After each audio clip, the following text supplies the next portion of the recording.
Hello friends, இன்னைக்கு lunch box special என்னென்னு பார்த்தீங்கன்னா ரொம்ப ரொம்ப ரொம்ப சிம்பிளுங்க.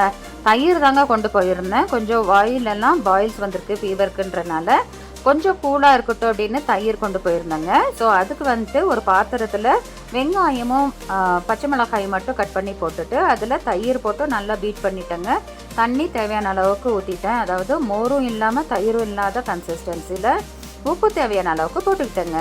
இதுக்கு தொட்டுக்கிறதுக்கு காய் கொண்டு போகணும், ஆனால் காரம் அதிகமாக இருக்கக்கூடாது அப்படின்றதுக்காக ஸ்வீட் பீஸும் கேப்சிகம் ஆனியன் இதை வச்சு ஒரு ஃப்ரை பண்ணிக்கிட்டேங்க.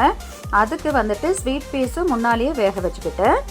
அடுத்து ஒரு பாத்திரத்தில் எண்ணெய் ஊற்றிட்டு கறி மசால், மிளகாத்தூள், கொஞ்சமாக சீரகத்தூள், மஞ்சத்தூள், உப்பு இது மட்டும் போட்டு எண்ணெயில் வந்துட்டு ஒரு பேஸ்ட் மாதிரி பண்ணிட்டேங்க.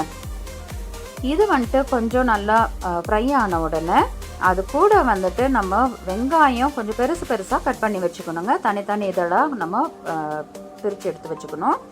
அதை போட்டு நம்ம ஃப்ரை பண்ணிவிட்டு மசாலெல்லாம் கொஞ்சம் ஒட்டுற அளவுக்கு வந்த கடைசியில் அது கூட கேப்சிகமும் நல்லா பொடியாக கட் பண்ணி வச்சுட்டு போட்டுக்கிட்டேங்க.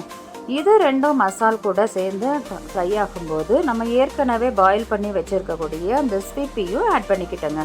அதுக்கு தேவையான உப்பும் நான் ஆட் பண்ணிக்கிட்டேன்.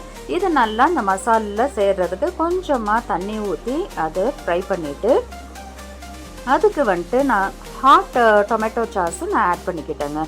இந்த ஹாட் டொமேட்டோ சாஸை ஆட் பண்ணிவிட்டு கொஞ்சமாக கொதி வந்த கடைசியில் நம்ம நிறுத்திக்கலாங்க. அவ்வளோதாங்க நான் கொண்டு போயிருந்தேன். இந்த வெங்காயம், கேப்சிகம், பட்டாணி இது எல்லாம் பார்த்தீங்கன்னாக்க ஃபுல் பாயில் பண்ணணும்னு அவசியம் கிடையாதுங்க. கொஞ்சமாக ஒரு 3/4 பதத்துக்கு நம்ம வேக வச்சோன்னா போதும், ரொம்ப நல்லா இருக்குங்க. இதுதாங்க இன்றைக்கி நான் கொண்டு போனேன் லஞ்ச் பாக்ஸ் ஸ்பெஷல். இந்த வீடியோ உங்களுக்கு பிடிச்சிருந்துச்சுன்னா லைக் பண்ணுங்கள், ஷேர் பண்ணுங்கள், சப்ஸ்கிரைப் பண்ணுங்கள். மீண்டும் சந்திப்போம்.